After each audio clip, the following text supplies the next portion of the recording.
Hey, what's going on, everybody? It's your boys from For Those With Good Taste. I'm Matt. He's Lenny. Wow, I almost didn't make it there. This episode comes with a disclaimer. Yeah, as you can see, we're getting all turned around. This episode gets a little wild, and we're getting into a whole bunch of different stuff. What do Nick Cage, prostitutes, a blue hedgehog, and magic all have in common? Absolutely nothing, other than the fact that we're getting into all of it today. So what you've got to do, lock in, strap up, because we're about to do the damn thing. We'll see you on the other side. Peace. For those with good taste.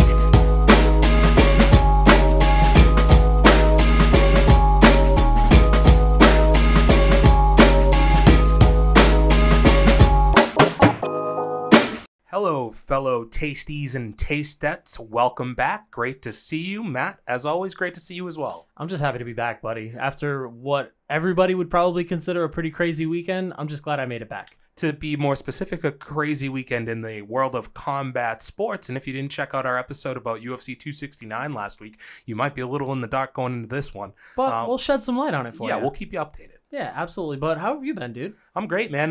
So to kind of recap the fights this weekend, I was watching 269 and I was like, wow, my predictions are going great right now. I was like hitting every single one, and then the co-main and main rolled around and I just fell on my face. That's when the MMA gods are like, oh, you think you're hot shit, huh? You think you've got us figured out? No, we're going to throw a huge curveball. And honestly, man, it's one of those things where it's like some of this could have been avoided, right? I think we very easily could have seen things go the other way. I don't necessarily agree. Obviously, which one do you want to go first? Because I do agree with the main event. We could start there. I still agree with what my thoughts were, but at the end of the day, Charles Olivera right now is showing that he has more ways to put people away than just about anybody in the division, because which is why I picked him. He is extremely dangerous on the ground, and he's extremely dangerous on the feet. And he said this, I believe, after the fight, that like people question his chin, and I don't think his chin is any longer able to be questioned. Not only can his chin no longer be questioned, but I think his heart and desire and willpower, I think, has always kind of come into question too. I think that has kind of been sealed and thrown in the back burner, because not only did he show grit in this fight, he came back from losing positions, and like you mentioned, he was able to do a lot on the stand-up, but when it got down to it, when he got down to the ground, that's his bread and butter. Did you see the picture of Dustin, and it's like Dustin before round 2 and Dustin before round 3? No, I didn't see a specific picture. No. If you remember specifically, like in the round 2, before round 2, they're both like amped and like they're like, damn, that was a good first round. Okay, I know exactly what and you're then talking about. Dustin comes out in round 3, and he just looks a little worn, and weathered. And I guess I bring that up to say that he took a lot of body shots.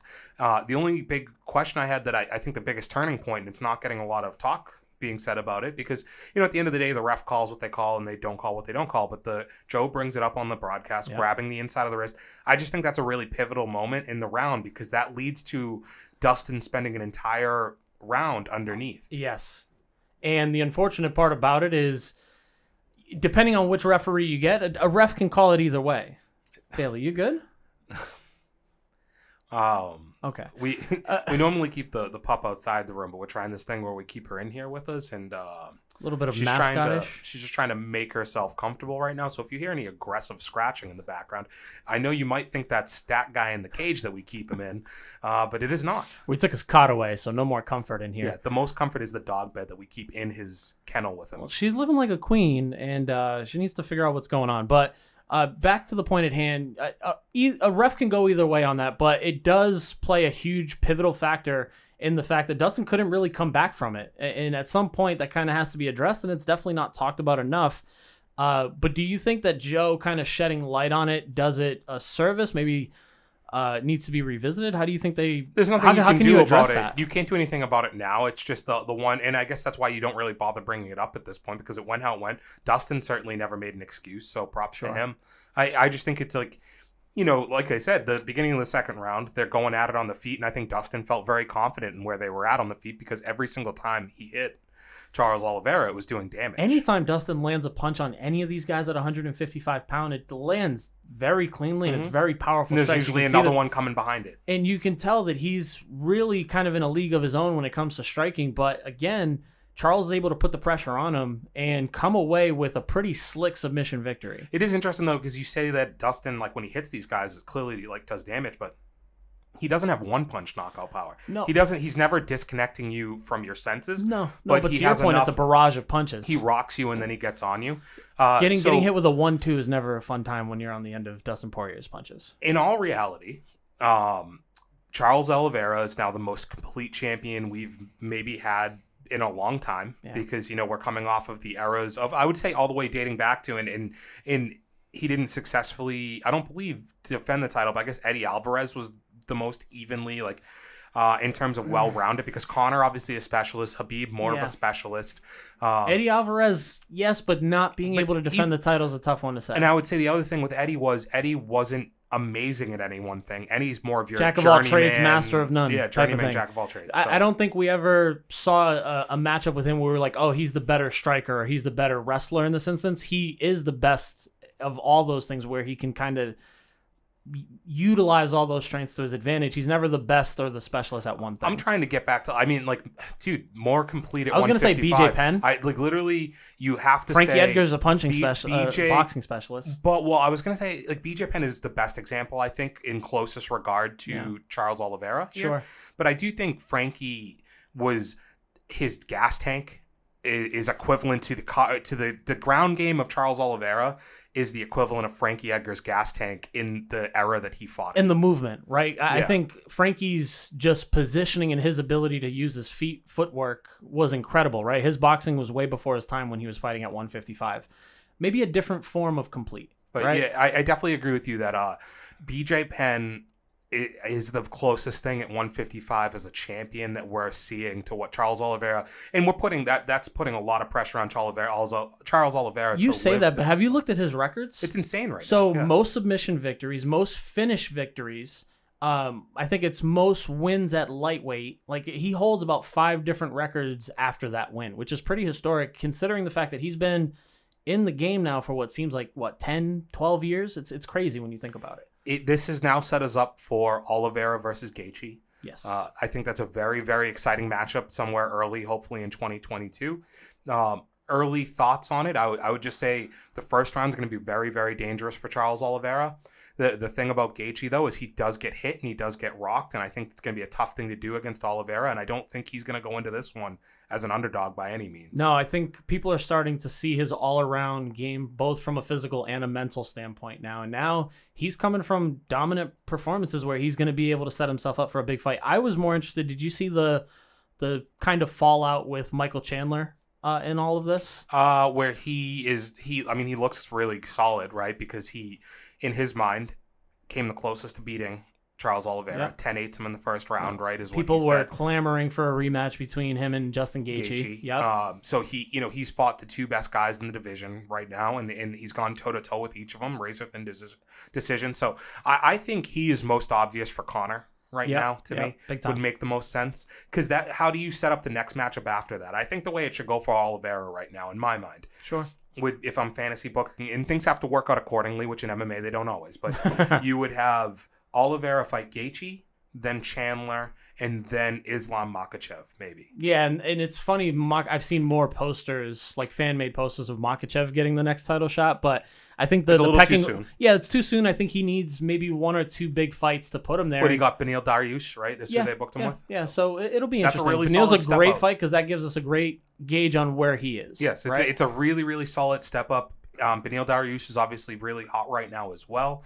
But I think that's the way you would want to see this kind of pan out, because you get to Islam, and then if you can beat Islam, and that's the 3 fights you put out in 2022, and you defend the title 3 times, there's one guy left at the end of all of that, ideally, right? It's best case scenario for 155 pounds, because there's no shortage of suitors at this point, right? And it's not a log jam, because I feel like some of these other divisions turn into log jams either because of the champions being dominant or people not being willing to take fights with each other. Being afraid to mix it up in the top 5. And 155 definitely is that group where they only fight each other at the top of the end, but they are all willing to, in the matchups, feel fresh. You want to talk about a log block, Len? There has been no bigger log block than the 135-pound division of women's MMA. And when we talk about dominant champion, there is probably, up until Saturday, no more dominant champion than Amanda Nunes. What the hell happened? I think is the question. I haven't rewatched it, and I probably should because I watched it in a bar on my cell phone. Sure. / kind of on my ride home. And my initial thoughts in the first round was like, I didn't like the way that Julianna Pena was throwing her punches. They were kind of arm punches. They were arm punches, and it was the most flat-footed, 1-2 telegraph combination I've seen from in a stand-up fighter, right? When you see it continue to happen throughout the fight, and she's actually landing some of these combinations, is where it gets really kind of interesting for me. I mean, I guess what we haven't seen is people with the durability to eat the punches from Amanda. This girl, whether this is a good strategy long term, I don't know, but like she to me looked like she was able to stand in the pocket, just throw those punches, rock 'em, sock 'em, robots, and trust her gas tank to get her through the other side. And I did feel like, at least personally, I mean, and I think the line was correct. Like, I think her being that big of an underdog, I think all of that's 100% correct. But I think just from my impression of it, like, I'm a little upset with myself because I do remember her run on The Ultimate Fighter. Yeah, when she won it all. I think her injuries and layoff and then some recency bias has been what clouded my... I don't think that it was never a question for me of her capability. Because there was a time where she was the hottest prospect in the division. Wouldn't you agree that the handling from both her part and her team's part from a social media standpoint, I think was completely done wrong? Because she came back from injury... They gave her a fight. She ended up having to pull out of that fight because of a different injury. And that even further delayed her comeback. And instead of her being in the mix of contenders, she was constantly on social media talking about, I'm the person who could beat Amanda Nunes. I'm the person that can do this.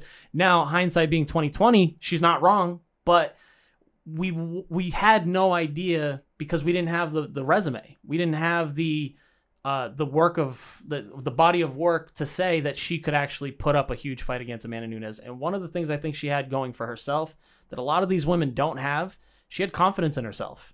Most women are going into that octagon against Amanda Nunes knowing that they're going to get the shit kicked out of them. She was like, okay, I'm going to get the shit kicked out of me, but I'm going to dish it back. Yes. It's incredible. What are your thoughts on Amanda's approach as they go into the second round?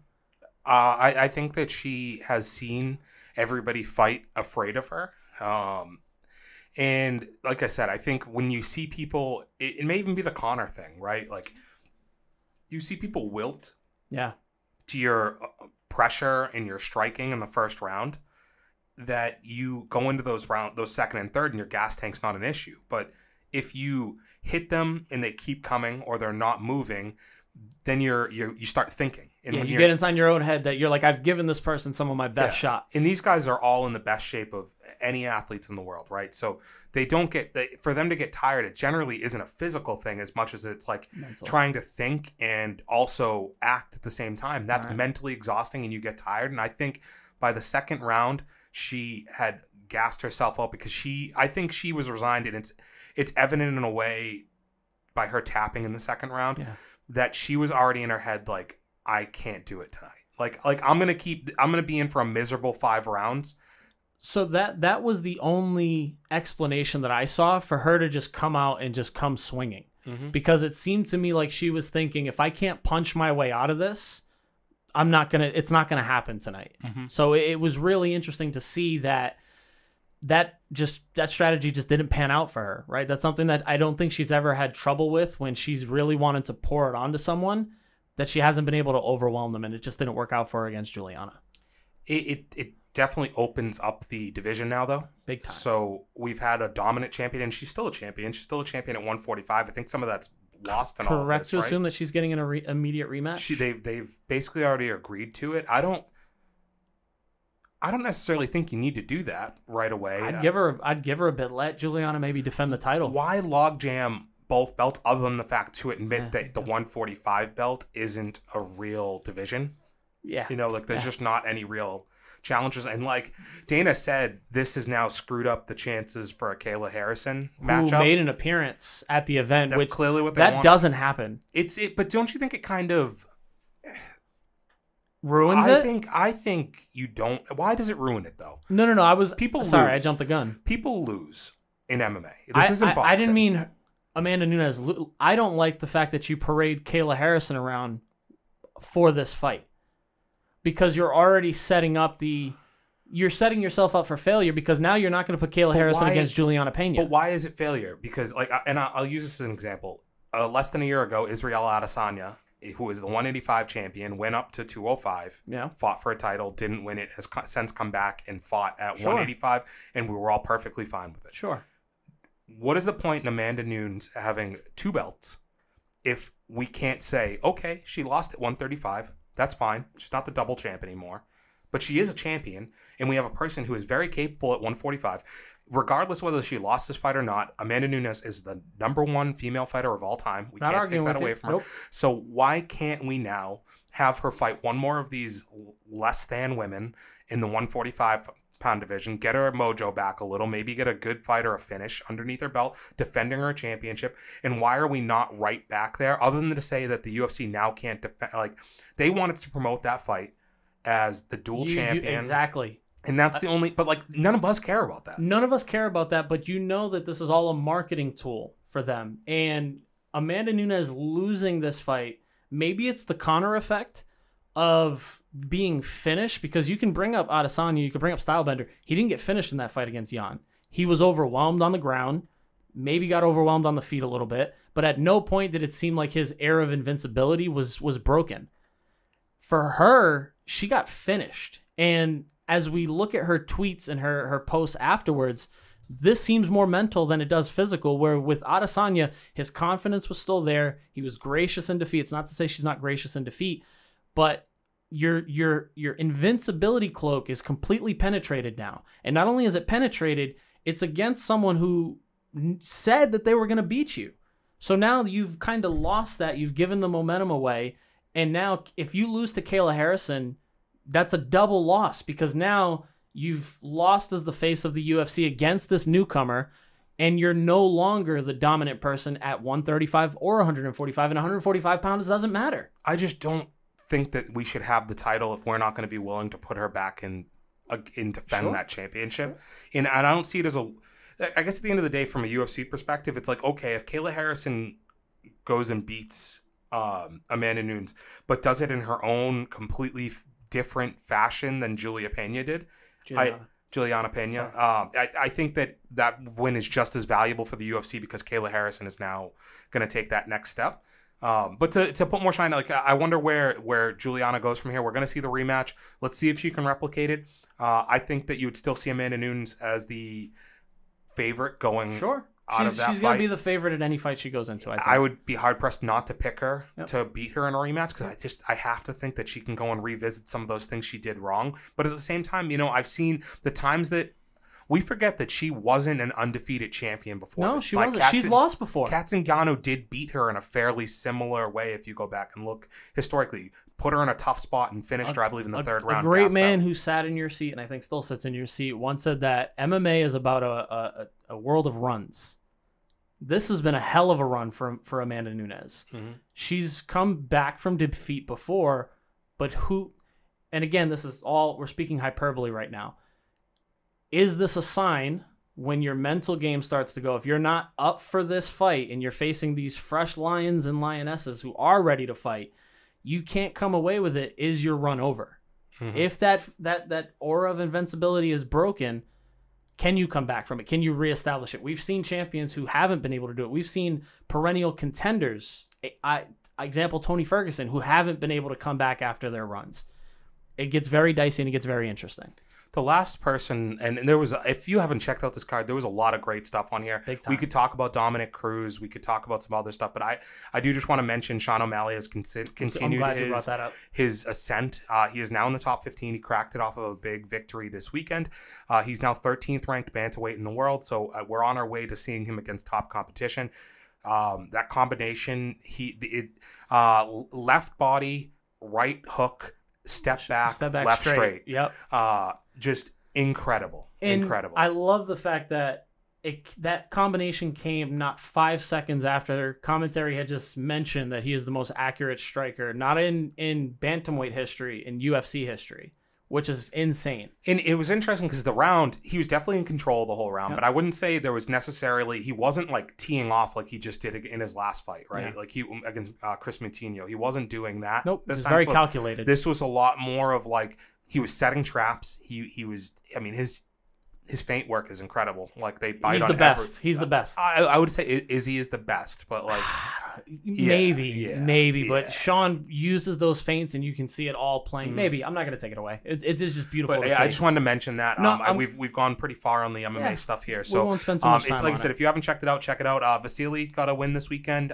Chris Algieri got knocked out. Vasily told his opponent's corner to stop the fight. I saw him. Told him to go sit down. I saw him when they told him to. He told him to go to the corner. So he told him to go to the corner, and he says out loud, he goes, "Stop the fight." Legit, just says he's gonna come back. Those titles are his. It's gonna be great to see. Mm-hmm. Let's move on to what we've watched this week outside of UFC 269. This has taken up a big portion of our episode. But I had the opportunity to tune into a couple of different shows. I dabbled a little bit in Money Heist Volume 2, or Season 5, Volume 2. Yep. I tinkered a little bit with the Kevin Hart True Story series. Got a chance to watch the first episode there. And how's Wesley? Man, glad he came back. Yeah. Talented guy. Plays a very interesting role. If you haven't heard about the show or had an opportunity to check it out, for the first 15 minutes of this show, you just think that Kevin Hart made a show about himself, which wouldn't be unheard of. Kevin Hart, funny guy, probably would maybe want the cameras following him around. The show takes a very interesting turn when Wesley is introduced. We get to see a new dynamic that maybe we don't understand behind Kevin's lifestyle. And I left this first episode just thinking to myself, this is Kevin making a show about his life if he were a gangster. I mean, it's a funny concept. That's just how I feel. It's a funny concept. He's a gangster comedian. I'm gonna put it like that. But a great first episode. So he's making a movie about Cat Williams. He's not getting choked out by a 3-year-old. But that is a little funny that they hate each other. He's making a show or movie loosely based on Cat Williams. Who Cat Williams thinks he is. That's hilarious. I didn't even think about that. No. But after one episode, definitely had me interested. I'm coming back for a second. Cool. I'll have to check. What have you got into? I'm interested in checking that out, honestly. So we didn't talk about it last week, so I want to get it in really quickly here. I did get a chance to see a couple weeks ago Resident Evil something Raccoon. Welcome to Raccoon City. That's what it is. City, yeah. And to put it quickly, I did come away from it enjoying it. There's definitely things I hate about it as well, but it's got to be towards the upper echelon for me of the Resident Evil franchise. It's on tier with the first movie from the other franchise, I would say.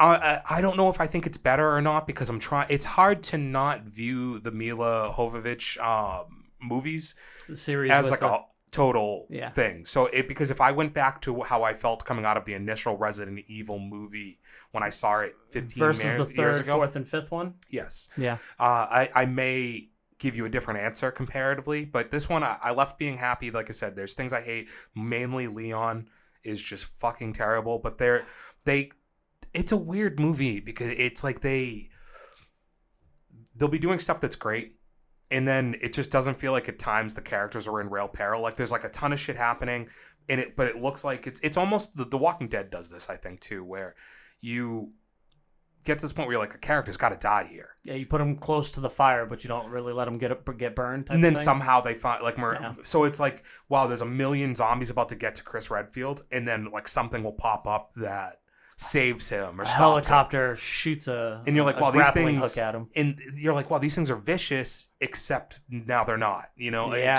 that's kind of weird. Isn't that the common theme with zombies though? They just get to a point where they're so deadly that they're just nerfed at. That's why when you see stuff like Train to Busan and movies like that, you appreciate them more. Even the Kingdom TV series, right? Kingdom's really good.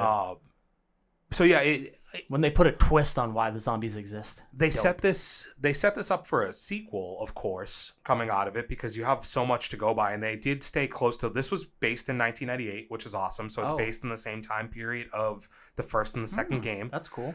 You get a really cool look at the mansion, and you get a really cool look at like Raccoon City itself, the gas station, the diner, before everything kind of goes to it plays out like it plays out like the games do. And like one of the things I've always complained about is that we don't stay close enough to home on that. So those are the things that I do really appreciate. And And if that's what we're going to do, I'm looking forward to sequels because at least the universe feels authentic and it feels like it's and you're actually using the source material type of thing. You're incorporating what's made it successful. The craziest thing is like you can tell it's made by fans, but then Leon is nothing like Leon in the game. It's so weird because he's, to me, always been the most beloved character, I think, of all of them. And it's tough because I think people love Chris, they love Claire, but he to me was the character that always stood out. He was the first Resident Evil character. He just came off as like tough and cool and like real gritty dude. He was really confident. And the guy in this, the person that they portray in this, is not confident at all. Made him soy boyish. He's not meant to be there. Like it just doesn't work. And maybe he'll grow into it, but it just didn't work for me at all. They set it up for a sequel. I'm just hoping enough people go and see it that it does get the sequel. The same thing as Uncharted. Because you know what I mean? Like, and this is Uncharted's got a lot better chance because it's gonna have a ton of backing behind it, and it's got the cast behind it. They're a month out from fucking Tom Holland. You're hoping that the plans to make it kind of grow or expand don't get stifled by the fact that it's not going to be popular enough. That's always an issue. I would definitely say for me it passed the taste test as a fan of the franchise and as just a, is it a movie that I think you go and rush out to go see? No, but if the important question is how long is it? Under 2 hours. Oh, it's like right. It's like right at 2 hours. I think. Like, which was enough. It was maybe a little long in parts, but I did agree. I did enjoy it. Sorry. Well, I'm gonna wrap this little segment up with a quick spoiler-free edition of what I watched in Hawkeye this week too. Sick. So they released episode 4. We get a little bit more into the relationship between Clint and Kate. So he's kind of taken her under his wing, but he's got to meet her mom, and it gets really awkward. So there's a little bit of a situation with this show where I feel like there's too much secrecy to the point where maybe you just don't give a shit about who's actually involved. Mm-hmm. But they kind of save you because they introduce a character who we got to see in most recent movie, and I don't think it's much of a spoiler. 3, 2, 1. If I say Florence Pugh makes her one of my current anticipated appearance, one of my up and coming current favorites. Yeah, she's adorbs, dude. Mm-hmm. Even in this episode, coming off of the Black Widow movie, she goes into hand-to-hand combat with Clint, and it's pretty dope. Yeah, pretty good episode. It left me wanting more for sure. Was she still being like kind of comedic in this, or? Oh no, she's all about the shit. I think she maybe says 1 or 2 words. Because that's definitely, I think, one of the gripes maybe with Black Widow is it was a little too like forced in the humor. It'd be interesting to see how they incorporate her comedy dynamic because Kate and Clint already have like a lock on that. Like, what's her name? Emily Steinfeld. Yeah. Haley Steinfeld. Haley Steinfeld. Sorry. She played Emily Dickinson, which got me messed up. In the show Dickerson. Not Dickerson. Dickinson. Okay. Don't mess it up, dude. Come on, she's famous. Sure thing. Great episode overall. You're really starting to see the story kind of line up, but again, there's a lot of secrecy. We don't know who the bad guy, bad girl really is, and it's almost too obvious who it could be. Make sense? I get it. Okay. Picking up what you're putting down. Yeah, definitely recommend though. I think it's time we get into the segment that everybody shows up to Good Taste Studios for, Len, and that's trailers, baby. Trailers. Yeah, trailers. Oh, did I ruin it? They were going to say trailers. Trailers. We'll work on it. We had quite the plethora of trailers today, so we didn't go through all of them because we slowly realized that putting more than maybe 3 or 4 trailers at a time just puts you into overload. Let's start with an easy one. Sonic 2. I'm going to start with a question. Did you watch Sonic 1, Lenny? I did. I enjoyed it quite a bit, actually. Okay. This is going to be a good conversation. This is one of the better movies that came out. Did it come out right after the pandemic? It came out during the pandemic, actually. It was one of those that got pushed back so many times because of like character designs, recasts. I definitely started in the movie theater, though. Really? Yeah. Well, I mean, we're still technically in the pandemic, right? Like, I suppose you're right. If I say it came out during the pandemic, I wouldn't be lying. When did Sonic 1 come out is the question. Let me return volley your question, Matt, with a question of my own. We're playing tennis now? Yes. Okay. August 21st. We're verbally tennising. 2020. So yeah, right, yeah. Like shortly. Post-pandemic. Pandemic movies started in March of last year, 2020, right? The pandemic started in March of 2020. Movies, I wouldn't say started in March of 2020. Well, when did the movies come? Well, movies started coming up around July, August, September. Okay, yeah. Cool. All right, I'm just trying to mentally put my timeline in here. Because wasn't it like Mortal Kombat around that time? That was a March release. That's why I'm confused. That was March 2021. Okay, so that would make more sense. August sounds about right for post-pandemic movies. So, did you really love Sonic the video game as a child? Yeah, I was a Sega guy. You seem like because and the people at home know how this normally goes at this point in the show. We play kids things, like kids trailers, and you get erect, unforced boners. You need to stop. First of all, every single don't time, associate dude. kids movies with erect boners, dude. You do every time, dude. You can't say I get a boner every time I get excited, dude. I would hate. It's not how excitement works in boners, bro. I would hate to see the day a Rugrats movie comes out again, because this room would be fucking covered in milk duds, dude. Says the guy with a Three Ninjas poster behind him. Yeah, dude. That's not an animated kids movie. It doesn't matter. It's still a kids movie. Yeah, man. One that I love too. But listen, man, I think you're taking this completely out of context, because the moments that had me really excited were the moments that they introduced characters from the video game, i.e. Knuckles, Tails, and you even get to see Dr. Eggenstein.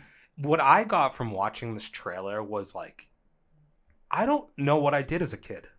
I don't know what I liked anymore, because I don't remember any of it. You don't have a great memory, dude. No, I don't. I know I loved the Power Rangers. I know I loved Teenage Mutant Ninja Turtles. I remember playing Sonic a little bit, but I didn't have any. And I remember Jim Carrey's character, obviously. I remember he was in the weird flying hovercraft. Yeah, so I remember that, right? You had to. I don't spin remember into him. Knuckles or Tails. I don't remember them at all. Tails is part of Sonic 2. We got that Mario movie coming out with Chris Pratt appropriating Italian culture. Doesn't even have a mustache. I don't know if I even really I only know about Mario because I've played Mario more recent Party, releases stuff like that. of it. Yeah. Interesting enough. So what video games did you play? Because we grew up around the same years. So. I definitely remember playing Mario so on that's what I'm trying to figure out. I was an NES kid, and so I SNES? had yes.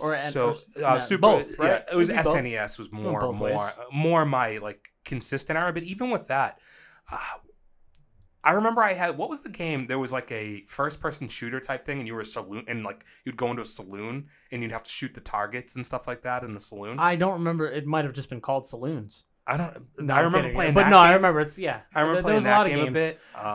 The game that is always going to come to me when you say NES or SNES is Contra. The original Contra game was something that I played all the time. I remember Echo as far as being a Sega kid, the Dolphin game. Nope, see, never played that.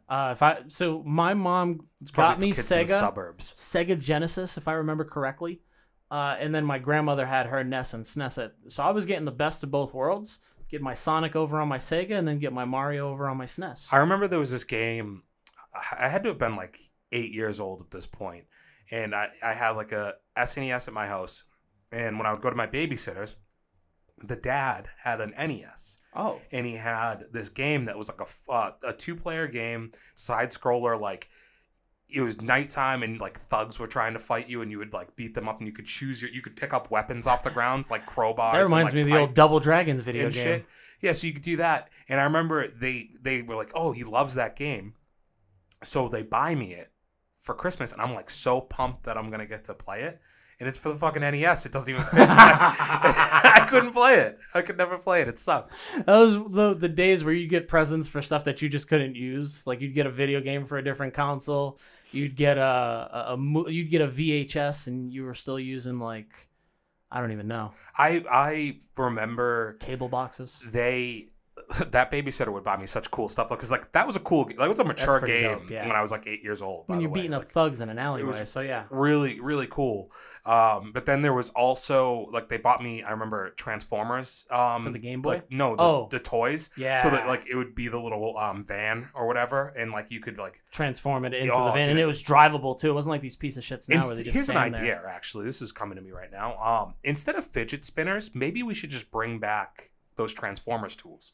Toys, because they're very fidget spinnery, dude. You just undoing them, doing them all up of again. Our toys from back in the day were kind of fidget spinners. Yeah, definitely, dude. Our toys from back then were way better. Yeah, we had to be more entertained. That's why I enjoy watching Hey Archer's Treasure Hunt. Free plug there, Archer. No need to pay us for the advertisement. Nerds affiliated, baby. Yeah, nerd affiliated. It's really cool to see him go on those toy hunts because even when the stuff that he's not buying, you see the stuff that he comes across, and you're like, I remember playing with that.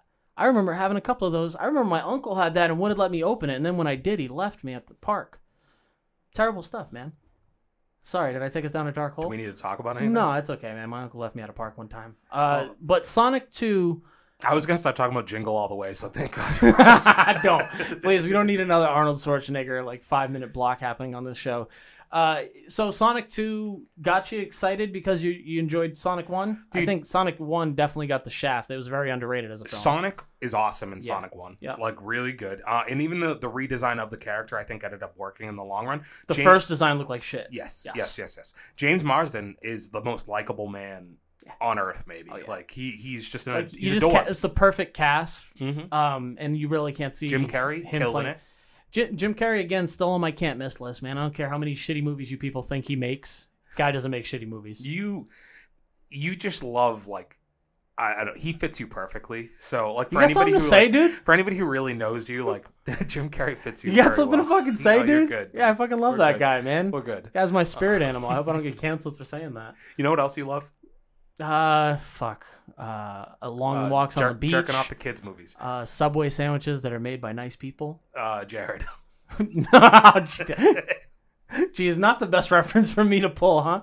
You need to cut this out. Stop brandishing me, dude. But I think you're probably talking about Star Wars. I am. Right? Okay. Yeah, yep. So we got to check out the Star Wars Eclipse trailer, which for the first few minutes I thought for sure was a video game. For someone who doesn't give a shit about Star Wars, what'd you think of the trailer? Oh, I didn't give a shit about it. All right, awesome. Pretty much ties into how I felt. I'm getting to the point where I'm more concerned about all the content that we're getting. The moon looked really nice. Sure, the whole drumming thing, setting up this ritual for someone to be reborn, kind of got me confused when I saw Yoda chilling in the Jedi Council office. Which time period is this in? It's very confusing. Not really sure. Maybe you know. How many different time periods are there in Star Wars? There's almost too many, dude. I mean, with The Mandalorian, we got thrust into the future. With Rogue One, we got thrown back to the past. They're just kind of going everywhere with this. Now, I like the idea of having more content, but this just kind of seems like overkill. I really didn't give two shits about it. I'm sorry to hear that, dude, because you normally, second to kids' movies, get aroused by Star Wars. So. Well, I'm sure that a second trailer will probably come out, shed a little bit of light on it for me, and I'll be right back on the bandwagon. Or if they had called this Star Wars Rebel Eclipse Kids, it would have hit all your demographics. See, this is a conflict for me right now because I'd like to punch you in the face, but I also need you to finish this episode with me. Yeah. So punch me afterwards, dude. Yeah, we'll put a BTS episode out there. People don't know that we do the intro after the episode, so maybe I'll have a black eye. You just fucking ruined it, dude. That would have been great to have that show up in the beginning, and then for the rest of the episode, they're like, wait, how did he get the black eye? It's because I pissed him off during the episode. It's because he's being a piece of shit, and he's about to be treated like one. You know who isn't a piece of shit? He might be, actually. I know where you're going with this. I don't know him that well. I'm still on the fence, but after this trailer, I might be back on. Dude, I think that Nick Cage might be a genius. There is no better way to lean into bad publicity than just creating the bad publicity for yourself. Wouldn't you agree? I don't even know, his second half of his career might be the most interesting second half of a career ever. Because in this movie, the trailer's very self-aware, right? I talked about Kevin Hart making a show about himself. Yeah. This is exactly what this is. This was like Nick Cage read a message board for the past 10 years and was like, oh, this is all the stuff people say about me. I need to go make Con Air and Face Off and all these other movies like Gone in 60 Seconds. I need to stop making shitty movies and stop being cool. Mm-hmm. Okay, let me lean into this. Oh, I'm broke and I just buy I'm broke because people talk about him being broke because he bought a castle and all this other shit. And then this, it's he sees a statue of himself and he's like, wow, that looks terrible. I'll give you 20 grand for it. It's very Nicolas Cage. I wanted to get your opinion. Do you think that this is the way to go when it seems like your career is going south? It's time to go Charlie Sheen it and just embrace everything bad that's happening to you? Well, what I was saying is it's such a brilliant second half of his career because we're all talking about it still. Yeah. I on a Hey Archer Live, I was in the comments. This was a couple months back, and I posed the question: who's had the better career over the past 10 years between Nicolas Cage and Bruce Willis? This is no longer a question, first and foremost, because Nicolas Cage is probably one. months ago said because of like G.I. Joe and a couple other things that Bruce Willis had snuck in and won it. It's not a competition anymore because like we're still talking about Nick Cage movies. Yeah. No matter how bad they are. If you went on Vudu right now, or if you went on Apple Movies or wherever you buy, if you buy digital movies, like if you went on there and you looked up Bruce Willis, you would find out that he has 3 movies that are currently like new releases. Like, I don't know where he finds the time. Yeah. But he's pumping out movies. He's still putting out movies. It's like him and Frank. We've done 2 trailers on it here. And he does them with terrible the same people movies, too. yeah. So what he does now is I think he gets signed with companies and he just does like this right now. He's doing movies a ton with Chad Michael Murray. He was doing a bunch with Devon Sawa at a point. You also see him in there with Frank Grillo, in a bunch of different movies. So it just seems like he like works Frank Grillo's another one. Like, where does it? You have a family, sir. Like, go be home, dude. You're doing too much work. So Nicolas Cage, though, we actually talk about his movies. Like people have talked to me about that movie Pig. Yeah. Like I've heard about. Did he have like a zombie one maybe or something weird? Like bro, recently? he did an Abraham Lincoln movie. Like hasn't been popular in 20 years. Like he's still cranking out movies. When was The Vampire Hunter out? The Vampire Hunter is probably about 8 years now. No, yes. I think it's got to be 2008. Really? I think it's got to be older. Oh no, it's either 2008 or 2012. It's an even number. Well, it's not. Motherfucker. Yeah, I'm close. No, I'm actually accurate. I nailed For the people it, dude. at home, just to know, Jeez, I said it was either 2008 or 2012. It's 2012. I said 8 years ago. Yeah, round that bitch fine. down. That's fine. It's about to be 10 years. I nailed it, buddy. Wrong. My math is solid, dude. Fucking get it, bro. No, but it is interesting because we just, no matter how bad his movies are, no matter how questionable they might be, he's putting in work that people continue to talk about. Where I feel like Bruce Willis for the last maybe 5 years has just been getting shit on by everybody. He would accept money to probably be shit on by somebody at this point. Oh, David McAfee is what you're saying? I don't know who that is. The guy who made You don't know this story? The guy who made McAfee antivirus ended up going to Costa Rica and paying poor women to shit and pee on him. How much money did he pay for? A lot of money. Like he was there for years. It wasn't like a weekend. You know what I was? I don't know about this. This is the most scandalous stuff, and you don't read the headlines about this? Did you know? Like, I was watching something earlier. I'm glad we started talking about prostitution. It's the only thing I know about. I was watching something earlier that was about like the old. We were talking about saloons earlier as well. So back in that time period, and how like there was different quality levels of prostitutes that you could pay for. And it caught like there was ones that fucked you in tents, and then there was ones that fucked you in like the upstairs in the bar, room, right? Yeah. It was like very commonplace at that point. That like, dude, no, I know your wife watches this sometimes. No, we're past the first 25 minutes. Okay, we're cool, so I can say this. Don't worry like, about it. bro, we would have like fucked like 3 prostitutes this week already, probably. Probably. It would have just been commonplace. We would have gotten done with this, gone to the saloon down the street, bought a you drink like 3 beers, and then you just look over to the side of the bar and you're like, hey, honey, let's go upstairs. And then I was wondering what the rate was, because like, how rich would we have to be to fuck multiple times a week? I think that depends on the level of prostitute that you're trying to get, right? Because I think there were definitely those dudes who are run-of-the-mill guys who are making like $8 a day. That sounds like a lot, actually. I was thinking that too, because I was like, would I be paying her like 5 cents, 10 cents, and 25 cents? Do you think it'd be one of the guys who were on the corner with their foot up and they were just flicking nickels? That guy's Do you think they were flicking nickels because they were just waiting for a prostitute to come by and they were like, hey? Oh, it's like putting your thumb up to hail a cab. Exactly that, and that's actually how that started. I would imagine it all started in Times Square, because Times Square during the 80s and 90s used to be a brothel. Wow, okay. A brothel destination, sorry. Brothels. Cool. I'm not saying bravo. New York City, Times Square, 2 things. It had prostitutes and shoe shiners. Yeah, and honestly, they probably still do. Like, there's a lot of girls who are naked with, like, stars on their tits, but they're still naked on Times Square, and people take pictures with them. Do you get to pay them for sex? I've never gotten that far, actually. Those probably aren't prostitutes. They're probably just, like, influencers. How far do we want to take this particular topic of discussion? I still have more questions about because I was thinking also, like, and I know this is definitely a thing, like, syphilis was at, like, an all-time high. Yeah, like, that was probably, like, one of the number 2 or 3 reasons people were dying back then. how crass should we be here?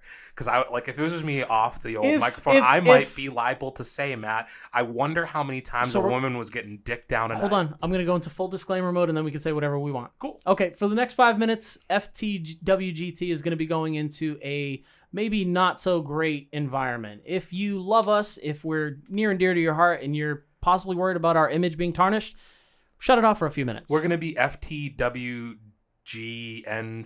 17. Yeah, this is NSFW for sure. Yeah. Right? Yeah. Sick. Okay, so 3, 2, 1, it's coming right now. Why is prostitution more, accepted? I think if people were getting nuts off, less murders and, violence would be happening. It's interesting. This is leading me to another thing I actually looked up this week. Did you, and this goes back to the MMA conversation earlier, actually. How? There was an MMA fighter. He was in the UFC. He's about to be released. I don't know. Articles will be current UFC fighter, and then you find out they're 0-2. Yeah. They were trash. They He's been filling in for fucking short notice fights. So this guy is a polygamist, and he has multiple women. He has 2 families. Okay, basically, and they were talking about how polygamy is illegal in the United States. Not in Utah. Sure. I mean, maybe the state and then federal. Because isn't that how Mormons do it? There's a show about that. Polygamy is just Google real quick. I don't want to have that on my freaking... Stack guy can do it on his phone. But basically, how it is certainly... I was just confused as to why it's illegal, right? Oh, shit. Polygamy is illegal in all 50 states. However, in Utah, in February 2020, the law was significantly changed in the House and Senate to reduce polygamy to the status of a traffic ticket. Oh, so you just kind of make that a monthly bill. Okay, if I've got 2 families... Hey, honey, did you pay the fine for us having 3 families? But so initially my thought, Matt, was why is it illegal? Why is it illegal? So I've got the answer. Taxes. No. Because the rate when it was legal, the rate at which women were getting assaulted, beat, fucking killing themselves, all significantly higher. And it makes sense to me because his thing was if I stay here for a few days, and if things aren't if I get into a tizzy maybe over here, I go and spend a few days with this family and we bounce back and forth and everybody's happy. But think about how men will fucking manipulate a woman and shit like that. And basically the idea is in a lot of those relationships, men will make women feel like they're a piece of shit and not good enough, and that's why so I have to go hang out with my other family. That's why I should be allowed to have 2 because I'm better than you and blah, blah, blah. See, that's not okay. Exactly. So this is where on its surface I was wow, why can't you make freedom of choice to fuck as many people as you want to and have multiple families as long as all parties are okay. But I think in a lot of circumstances that doesn't happen. So that's where this. But if we're getting back into the age of consent and college kids having to fill out a document to have sex with people, don't you think we should probably bring back polygamy? Well, this is where it is are we really a free country thing? Because we're definitely not. This seems like it would be within the context of if somebody wants to put themselves, you shouldn't be able to be forced to do anything. That should be a law in itself. Yeah.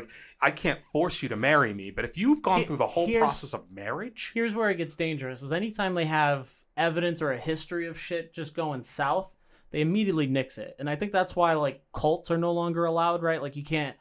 People can't give away all their shit and move in together. You can't do that because somebody's obviously manipulating all you. He's banging all your wives. None of you guys are okay with this, but apparently you are. And they make that shit illegal.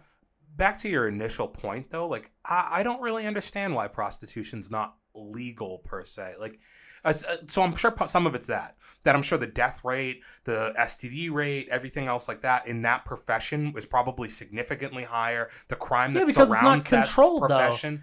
I'm talking you should be able to go to a strip club. You know how you can go to the hotel? Hey, you know how Motel 8's kind of looking to revamp? Maybe you make that the prostitution motel. Motel 8. Take your 8 somewhere special. I don't know. Motel 8, but it's like that scene in Rush Hour 2 where they go into the massage parlor and it's all the women. It's 8 women at each Motel 8, and you get to pick them. I'm going to take some flack for this. China seems like it's more free than us.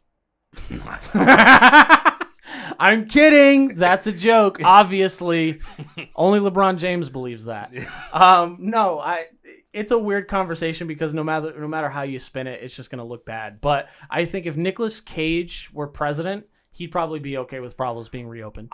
Dude, Nicolas Cage seems like the kind of guy who has plowed through a based few prosties in his based day. on this movie, it feels like he's running around with a harem 24 hours a day. I wouldn't blame him either. And I wouldn't blame the women who all want to fuck him. Also, if polygamy's not a thing... How's Dan Bilzerian getting off, And dude? Hugh Hefner, how did that dude exist for like 40 years? No, dude? they were his clients.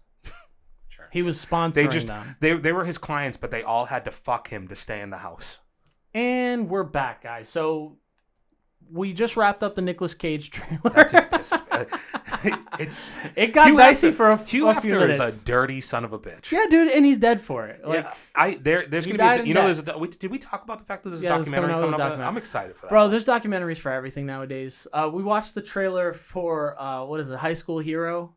What the fuck was it with Taylor Lautner and Kevin James? Okay, I didn't write it down because I didn't think we'd talk about it, but I'm gonna bring this up. Are we not going to address that fact that this movie's about Sean Payton, who was suspended because he was paying people to headhunt during NFL football games? Oh, and it's about he him still has a job.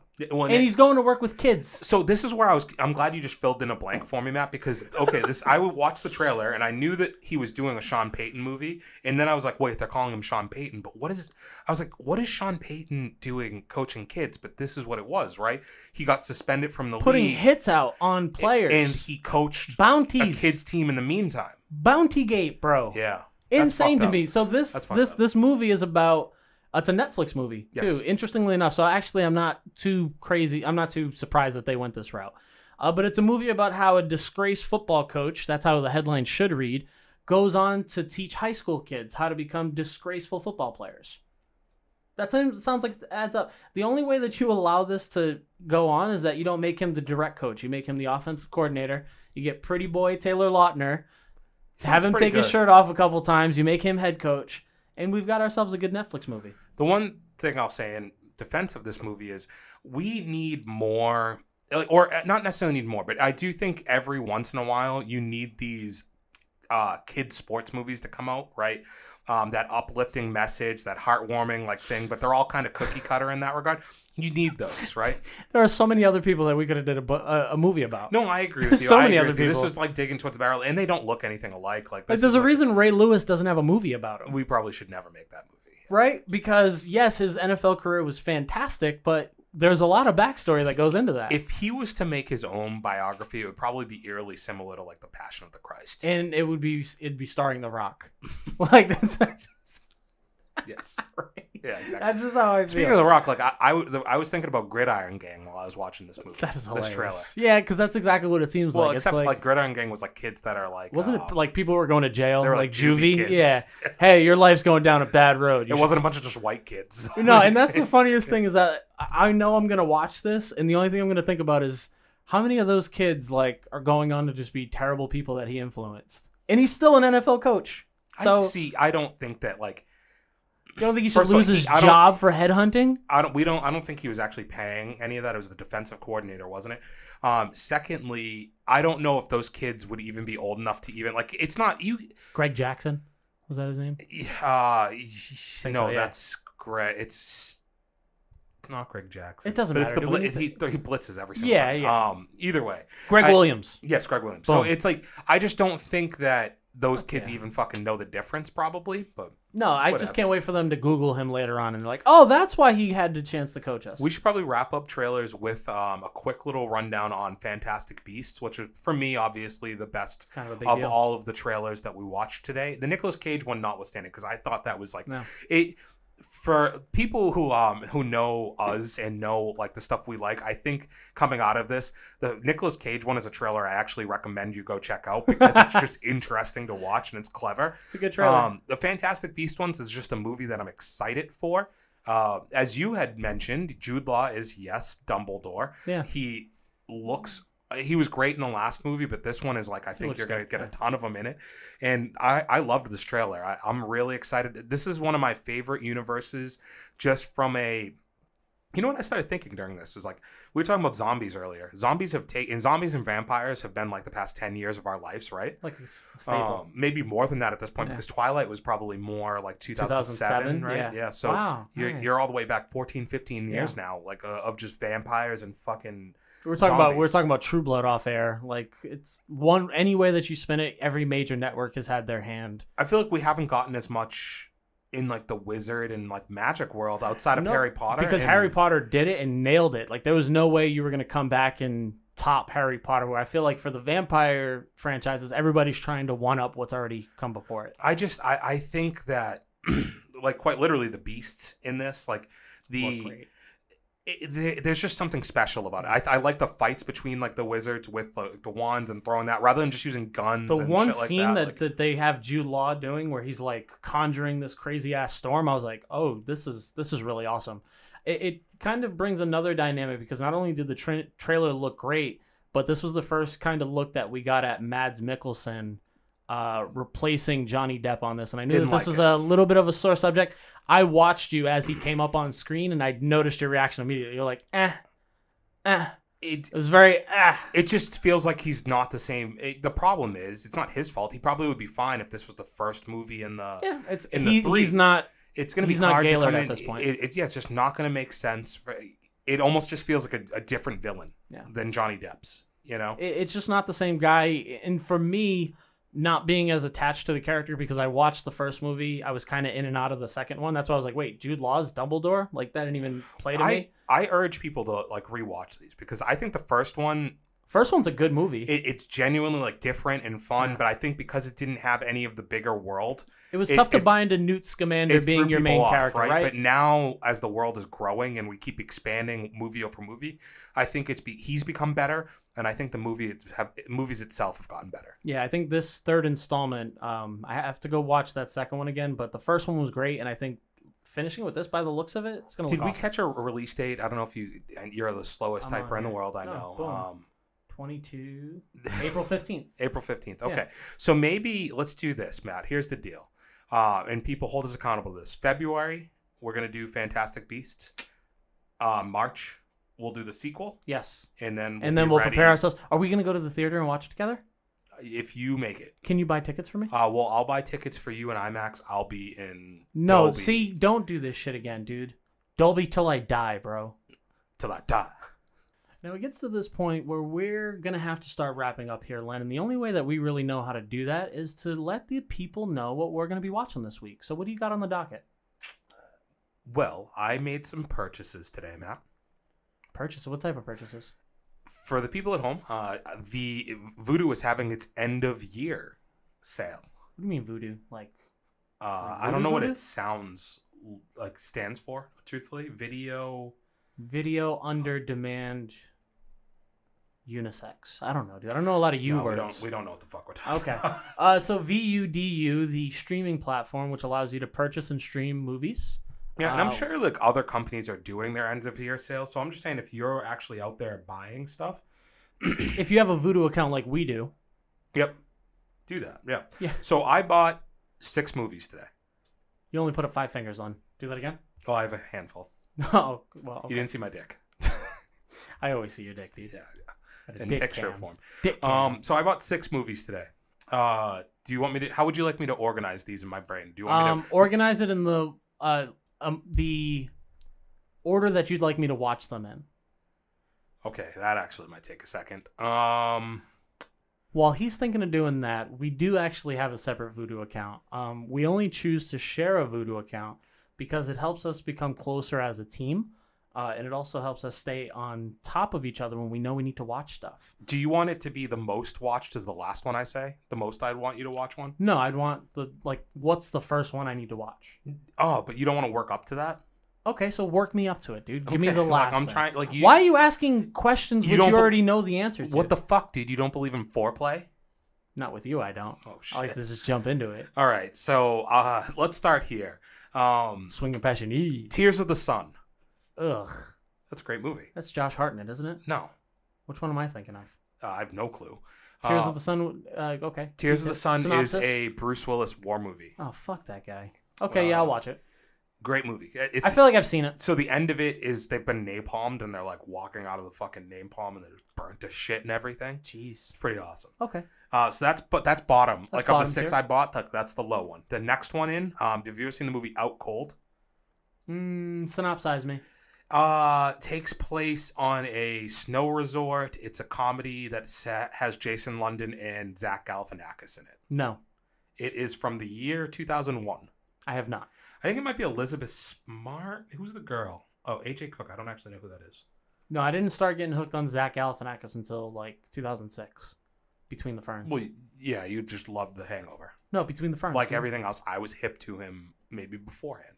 No, Between the Ferns. Sure, dude. right. So next up on my list of things I bought, we're gonna go with Snake Eyes. Oh, okay. That's the G.I. Joe movie that you watched Yes. this year. Okay. So they're doing 4K movies right now for $9.99. Ooh. And it's like new releases. So I bought 3 new releases, 3 old releases. So the 3 Shit, old okay. ones I bought for $5 a piece.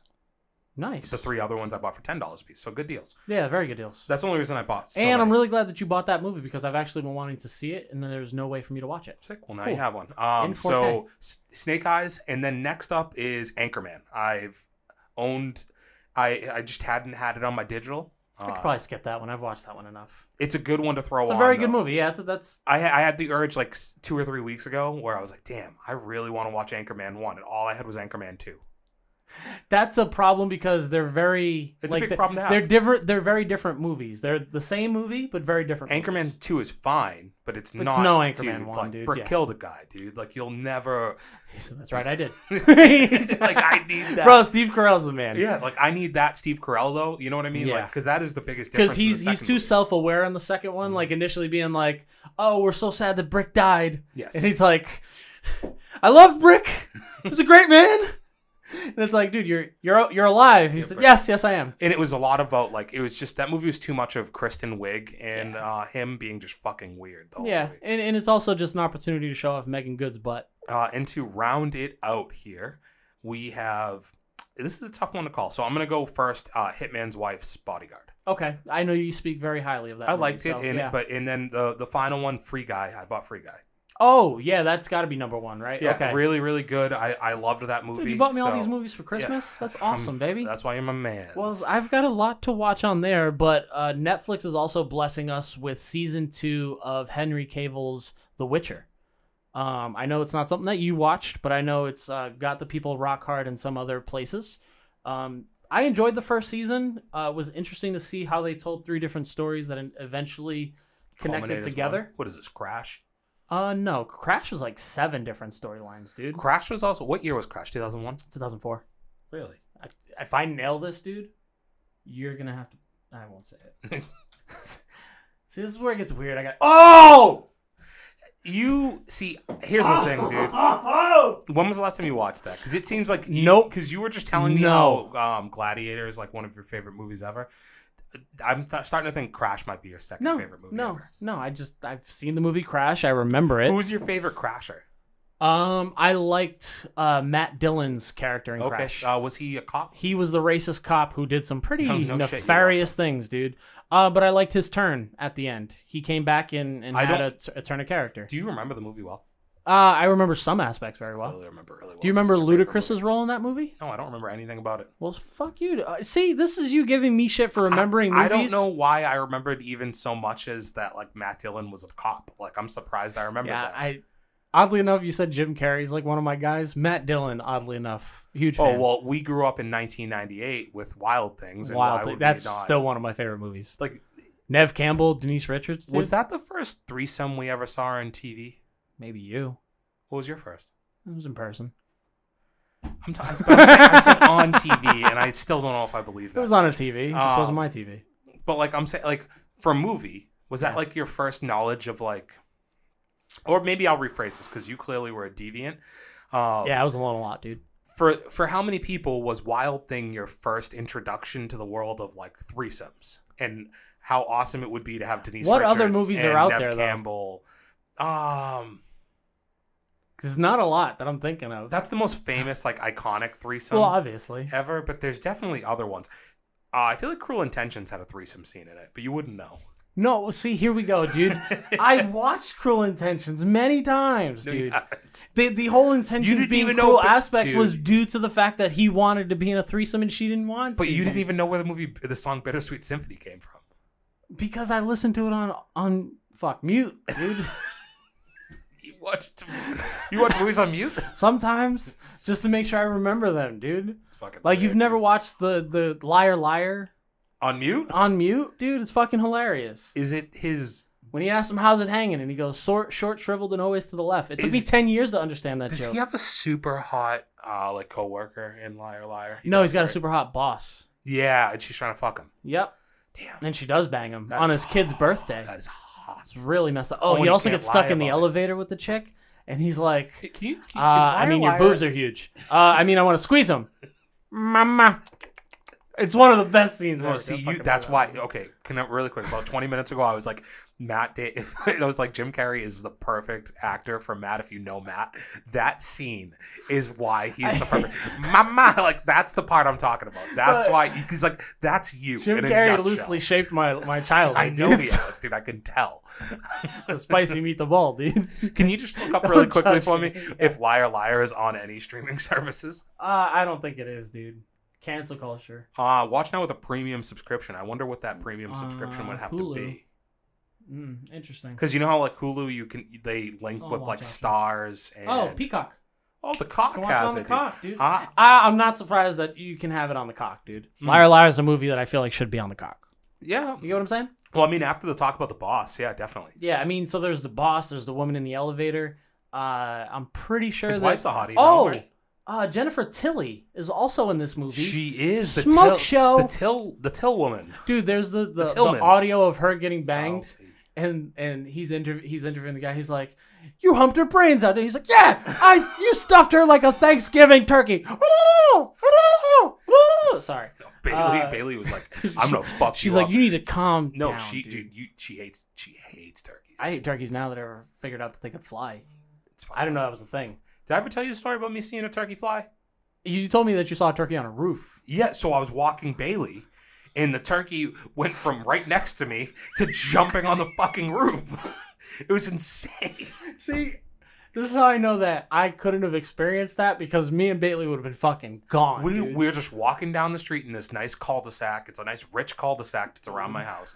We're walking. Turkey's taking flight on the turkey's staring us down, and I'm like, oh no. And, Bailey's somewhat interested. She hates turkeys. Like, they have a beef going back sometime. Oh, no. And this thing just jumps and fucking goes up on the roof. I'm like, what in the fuck is going on right now? just happened? And then, Matt, so, actually, I'm getting two stories confused. So that happened here. People won't understand this if they don't live around here, of course. But that's here. You walk up and you go kind of a circle, and you're in the next block over. Yeah, that's good. Like a lucky horseshoe. Yeah. You get to the next block over. Same exact spot on the next block over. I see one jump from the ground all the way up into a tree. See, like stupid. That's the part that got me. Is I didn't think they could fly, and the person who told me and showed me that they could fly, he was like, "Yeah, man, they sleep in trees." I was like, "How the fuck am I supposed to know that?" Well, you ever wonder why we don't see them anywhere? Well, no, he was like, "Well, they have to, because otherwise they get hunted by like coyotes and wolves." Are there a lot of turkeys your way? Yeah, I have a shitload of turkeys. Dude, I don't know if you can't hunt them. Really? This is not a free country at all, dude. No, dude, they are infringing on our liberties and our rights. You'll make me go to stop supermarkets and have to shop and buy a turkey, but I can't kill a turkey. I don't want to give the name of the place that I go to. I don't want fans boggling me down over there. Yeah, dude. Yeah, you're in the going to the old Piggly Wiggly. Yes. Win a date with Tad Hamilton. I don't want to do that. No. Thad Hamilton? Tad Hamilton. Do you know Lewis Hamilton. I don't know who that is now. That was Josh Duhamel in a movie with Kate Bosworth and Topher Grace, and Topher Grace and Kate Bosworth work at the Piggly Wiggly. So you remember this movie, but you give me shit for knowing Crash? Which had an all-star cast. No, I just know you're not good with dates, and like you lied a little, and like you do that sometimes for your benefit on this show. Hey, no matter how you try to tear me down, brother, I fucking nailed it. Yeah. Okay. Yeah. And I just think you're not willing to give me my flowers. Every squirrel gets a nut sometimes, man. And my head is full of them. Well, This week is also the much anticipated fight between Jake Paul and Tyron Woodley. I say much anticipated. Nobody gives a fuck about this fight. Ironically. No, yeah, nobody gives a shit about this fight. It's happening this weekend. The knockout clause thing doesn't pique your interest at all? Hopefully he uses it, but I don't think he will. He doesn't like throwing punches, let alone landing them. You could basically, every build up for Tyron Woodley's fights, you could just play, record last one and then press play this time, and he just says the same shit. This time, everything's different.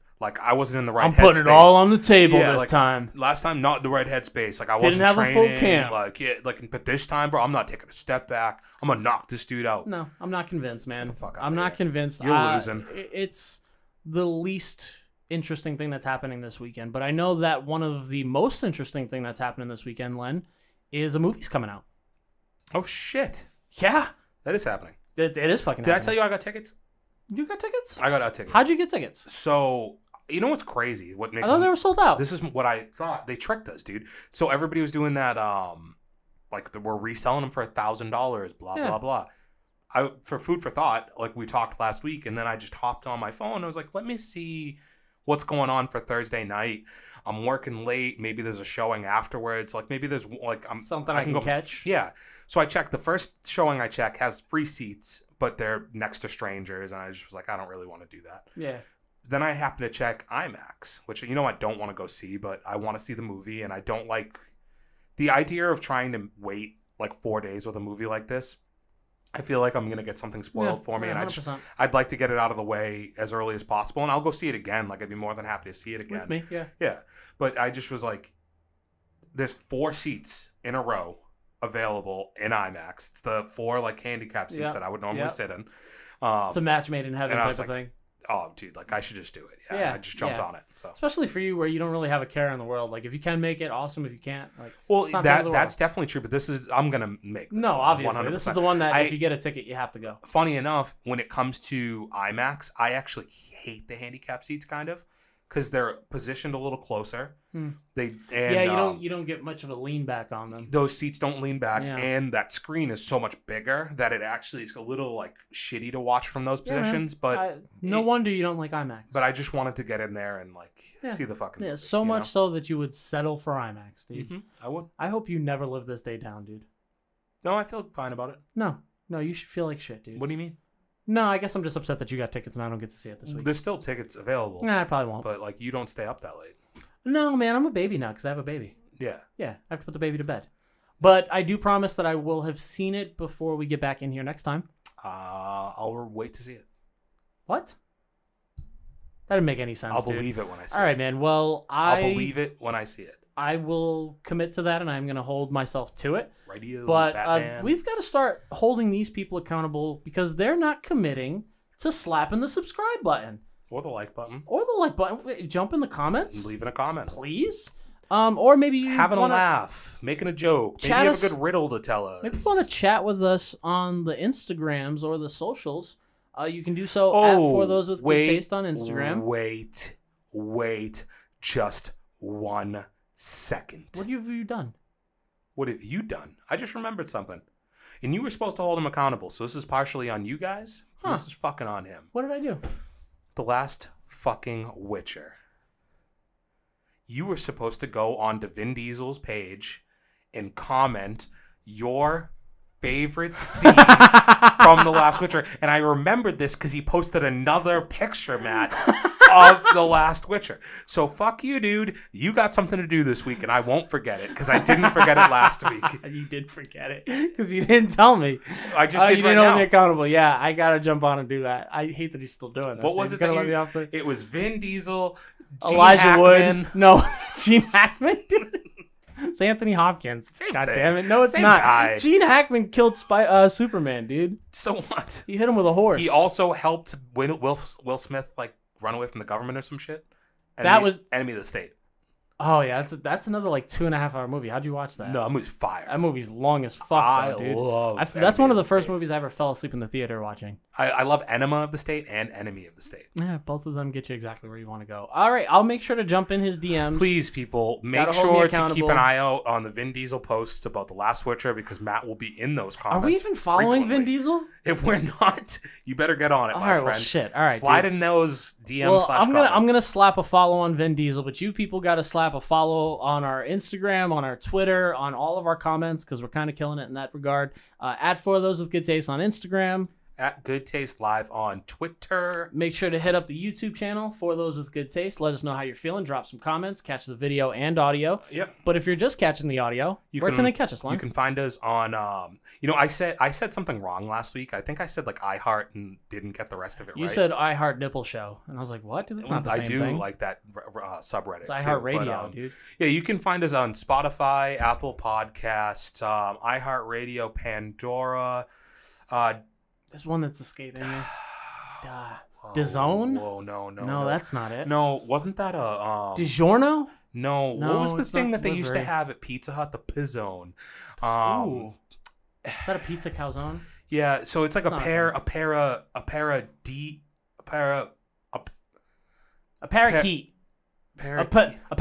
A parody. A paradux. Paradise nuts. You can find us on Deezer. Damn, you can find us on Deezer for podcasts. And these nuts. And we're going to be back in here next time, guys. Until then, we freaking love you. Now go on and get the hell out of here. Hearts in the chat. For those with good taste.